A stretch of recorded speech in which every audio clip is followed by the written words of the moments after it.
শুরু থেকে শরীরে নিজের রাজনৈতিক ব্যানার নিয়ে ধারাবাহিক আন্দোলন করে 5ই আগস্ট সর্বপ্রথম 144 ধারা ভঙ্গ করেছেন সেই লিডার ইসলামী আন্দোলনের কেন্দ্রীয় সিনিয়র নায়েবে আমিরুল মুজাহিদিন মুফতি সৈয়দ মোহাম্মদ ফয়জুল করিম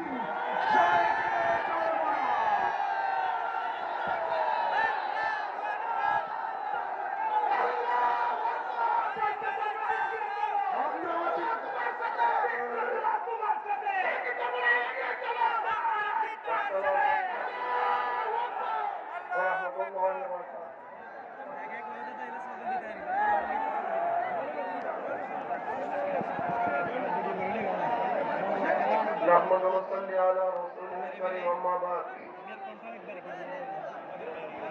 أعوذ بالله من الشيطان الرجيم بسم الله الرحمن الرحيم ولا تهنوا ولا تحزنوا وأنتم الأعلون صدق الله العلي العظيم সবাই করি সাল্লাল্লাহু আলাইহি ওয়াসাল্লাম। আর দল কর্তৃক আয়োজিত আজকে এই মহাসমুদ্রের সম্মানিত সভাপতি, প্রধান অতিথি, সকল দলের নেতৃবৃন্দ, উপবিষ্ট ইসলাম প্রিয় দেশপ্রেমী ভাইয়ের আমার,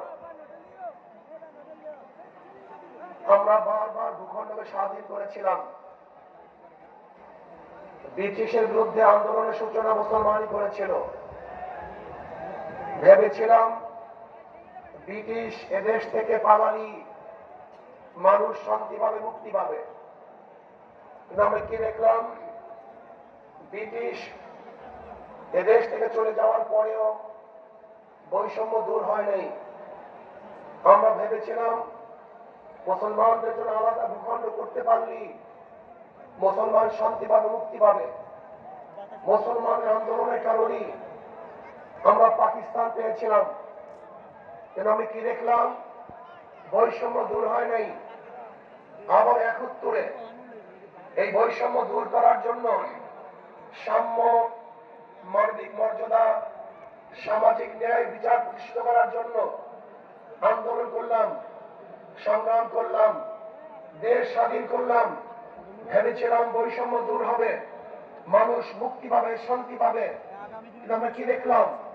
সেই 71 থেকে 2024 পর্যন্ত যারা শাসক ছিল, যেই দলগুলি শাসন করেছে, মানুষের বৈষম্য দূর করতে পারে নাই, মানুষকে শান্তি দিতে পারে নাই, মুক্তি দিতে পারে নাই।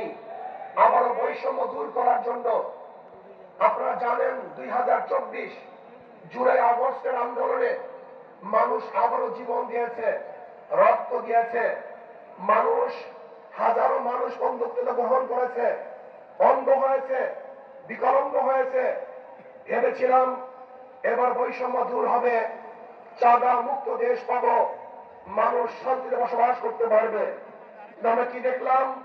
2024-এ জুলাই আগস্টের আন্দোলনের পরে আবারও খুন, খারাপি, ধর্ষণ, অবিচার, চাঁদাবাজি, জুলুম, অত্যাচার। মানুষ শান্তিতে নাই, মানুষ মুক্তি পায় নাই, চাঁদা মুক্ত দেশ গঠন করতে পারে নাই, আমার মা বোনের ইজ্জতকে রক্ষা করতে পারে নাই, ব্যবসায়ীদের ব্যবসা করার সুযোগ করে দিতে পারি নাই। আজ বাংলাদেশের হাজারো গরিব না খেয়ে ভুকে মরছে। আজকে আমাদের বাংলাদেশের মেয়েরা ইজ্জতহানি হচ্ছে। আজকে ব্যবসায়ীরা ব্যবসা করতে পারছে না চাঁদাবাজির কারণে। এই দেশ আমরা চাই নাই, এর জন্য আন্দোলন করি নাই, সংগ্রাম করি নাই। ইনশাআল্লাহ আগামীকাল একটা আন্দোলন হবে, যে আন্দোলন হবে চাঁদা মুক্ত আন্দোলন, জালেম মুক্ত আন্দোলন, ধর্ষণ মুক্ত আন্দোলন। সমাজের চাঁদের থেকে বাংলাদেশ উৎখাত করতে হবে ইনশাআল্লাহ। আমরা কি চাই? আগামীতে ইসলাম হুকুমত কায়েম করতে চাই, ইসলাম হুকুমত কায়েম করতে চাই। ইসলাম হুকুমত কায়েম করলে কি হবে? বাংলাদেশের সমস্ত গরিবরা দরিদ্র সীমার উপরে চলে যাবে। ইসলাম হুকুমত হলে আমার মা বোনরা ধর্ষিত হবে না। ইসলাম হুকুমত হলে খোলা আকাশে নিচে বাংলাদেশের একজন নাগরিক আর ঘুমাতে হবে না। ইসলাম হুকুমত হয় একটা মানুষ বাংলাদেশে থাকবে না যদি ইসলামী হুকুমত হয়। কেউ খাবে কেউ খাবে না, এইটা থাকবে না। কেউ 10 তলায় কেউ নিচতলায়, এই বৈষম্য থাকবে না। আমাদের বাংলাদেশের প্রত্যেক নাগরিকের অধিকার ফিরিয়ে দেওয়া হবে, সম্মান হবে, মানবিক মর্যাদা প্রদান করা হবে, ন্যায় বিচার প্রতিষ্ঠা করা হবে ইনশাআল্লাহ। ইসলাম হুকুমত হয়, বাংলাদেশে একটা টাকাও বিদেশে পাচার হবে না। আমি আশা করি ইনশাআল্লাহ আগামী নির্বাচনে মানুষ 2 ভাগে ভাগ হয়ে যাবে। একদল মানুষ ইসলামের পক্ষে, একদল মানুষ ইসলামের বিপক্ষে। কেউ দেশের পক্ষে, কেউ ভারতের পক্ষে। আপনি ইসলামের পক্ষে থাকতে চান না বিপক্ষে থাকতে চান? আপনার ভারতের পক্ষে থাকতে চান না বিপক্ষে থাকতে চান? তাহলে আসুন আজকে থেকে আমাদেরকে আন্দোলন ঝাঁপিয়ে পড়তে হবে। প্রত্যেকটা ঘরে ঘরে যেতে হবে, ইসলামকে বিজয় করার জন্য চেষ্টা করতে হবে। যে ইনশাআল্লাহ আমরা ঐক্যবদ্ধ থাকি। আমি অনেক আগেই বলে দিয়েছিলাম, আপনারা যদি ঐক্যবদ্ধ থাকেন অবশ্যই অবশ্যই ইনশাআল্লাহ আগামীতে ইসলাম ক্ষমতায় যাবে, কোনো সন্দেহ নেই। আমি তত্ত্বাবধায়ক সরকারের অন্তর্বর্তী সরকারের প্রধান ডক্টর ইউনূসকে বলবো, নির্বাচন নিয়ে ষড়যন্ত্র চলতেছে, নির্বাচনকে পিছনে হটাবার ষড়যন্ত্র চলতেছে। আমি বলবো যথা টাইমে নির্বাচন দিতে হবে। নির্বাচন নিয়ে কোনো ষড়যন্ত্র বাংলাদেশের জনগণ মানবে না। একটা নির্বাচন দিতে হবে, গ্রহণযোগ্য নির্বাচন। যে নির্বাচনের সবাই অংশগ্রহণ করবে সবার অধিকার সমান থাকবে, কোনো গুন্ডা থাকবে না, মাস্তান থাকবে না, ভোট দখল চলবে না, কেন্দ্র দখল চলবে না, কাউকে হুমকি ধুমকি দেওয়া চলবে না।